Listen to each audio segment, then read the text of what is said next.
அப்படியே எல்லாத்தையும் எடுத்துட்டு இங்க வந்துரு. ஏய் புரிஞ்சுக்க மீனா ப்ளீஸ். என்ன டோன் மாறுது? ஏய் மீனா, நாம 2 பேரும் சேர்ந்து புது ட்ரெஸ் போட்டுக்கிட்டு ஜாலியா தீபாவளி கொண்டாடலாம். நான் கம்பி மத்தாப்பு கொளுத்து வேணாமா, நீ அதை பார்த்து ரசிச்சுக்கிட்டே வடை சுடுவியாமா? ஓ, நான் சங்கு சக்கரம் வைப்பேனாமா, நீ உன் கையால செஞ்ச ஸ்வீட்ட அழகா எனக்கு ஊட்டி விடுவியாமா? என் மருமக மாங்க மாங்கன்னு வேலை பார்க்கணும், நீ உட்கார்ந்துட்டே வான வேடிக்கையை நடத்துவியா? அம்மா, அது அம்மா அம்மா அம்மான்னு இத பாரு, வாய்க்கு ருசியா சாப்பிடணும்னா கிளம்பி வீட்டுக்கு வாடா. அம்மா. வர விருப்பம் இல்லடா, குவார்டர்ஸ்லயே நீ தீபாவளி கொண்டாடுவியாடா? அப்படின்னா நீ அங்கேயே கொண்டாடிக்கோப்பா. டேய் அவளை கூப்பிடாதடா, நான் போனை வைக்கிறேன். அம்மா அம்மா அம்மா, அம்மா.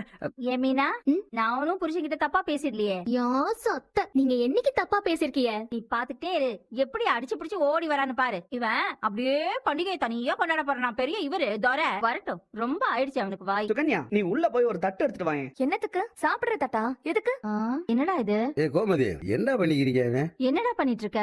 சொல்றேன்க்கா. டேய் என்னடா சொல்றேங்கிற, என்ன பண்ணிட்டு இருக்க சொல்லு. ஏண்டா நான் கேட்டதுக்காக நீ வாங்கிட்டு வந்தியாடா? நான் சும்மா விளையாட்டுக்கு தாண்டா சொன்னேன். என்னக்கா, நீ விளையாட்டுக்கு கேட்டிருந்தாலும் அது நியாயமா தானே இருந்தது. எனக்கு தெரியலக்கா இதெல்லாம் செய்யணும்னு. உன் மனசுல இப்படி ஒரு ஆசை இருக்குன்னு நான் கொஞ்சம் கூட யோசிச்சு கூட பார்க்கவே. அல்லாத என்ன, உனக்கு மட்டும் இல்லாம மச்சானுக்கு, மாப்பிள்ளைங்களுக்கு, மருமக பிள்ளைகளுக்குன்னு எல்லாருக்குமே செய்யணும்னு தான் நினைச்சேன்.